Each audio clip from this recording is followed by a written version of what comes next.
Present ఉన్న situation లో అయితే థాయిలాండ్ లో అయితే ఇండియా వాళ్ళని చిన్న చూపు చూస్తున్నారు. ఎందుకంటే మన వాళ్ళు అక్కడికి వెళ్ళే చేసే ఇది కానీ ఏది కానీ ఇప్పుడు ప్రెసెంట్ ఉన్న కంట్రీస్ లో థాయిలాండ్ కొంచెం చీపు చూస్తుంది ఇండియన్స్ అంటే. ఎందుకు అంటే మీరు ఎక్కడ చూసినా సరే చాలా మందికి అడిగినా కూడా చెప్తారు, అదేంటో మనకి తెలియదు, ఇండియాస్ కొంచెం రెస్పెక్ట్ తగ్గుతుంది మిగతా దేశాలతో పోలిస్తే, కొంచెం తగ్గిస్తారు.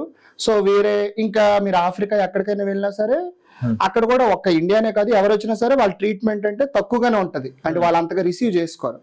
సో ఏంటంటే హార్ష్ గా ఉంటది, వీడియో తీస్తే మాత్రం కొడేస్తారు, అలాగ ఉంటది. చాలా మంది ట్రావెలర్స్ కూడా అలాగే జరిగింది.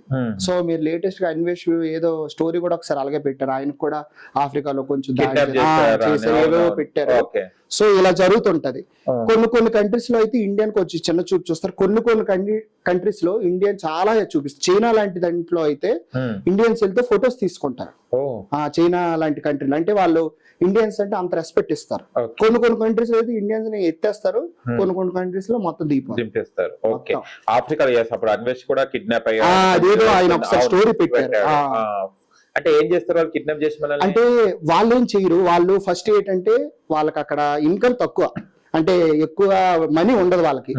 సో ఏంటంటే మనం ఆఫ్రికా కూడా వెళ్ళేటప్పుడు ఫుల్ గా డ్రెస్సులు వేసుకొని షర్ట్లు వేసుకొని తిరిగామంటే పట్టేస్తారు. 10 మంది వచ్చి పట్టేసి మన దగ్గర ఉన్న వస్తువులు గోల్డ్ ఉంటే ఫోన్లు ఉంటే వాళ్ళు ఒక రోజు ఒక ఐఫోన్ కొన్నారంటే వాళ్ళకి ఒక సంవత్సరం వాళ్ళ కుటుంబం సరిపోద్ది.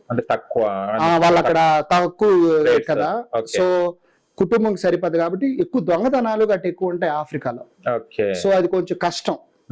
సో వాళ్ళు అందుకే ఎక్కువ కిడ్నాప్లు చేయడం, మన దగ్గర ఉన్న వస్తువులు తీసేయడం, కొన్ని దగ్గర చంపేస్తుంటారు.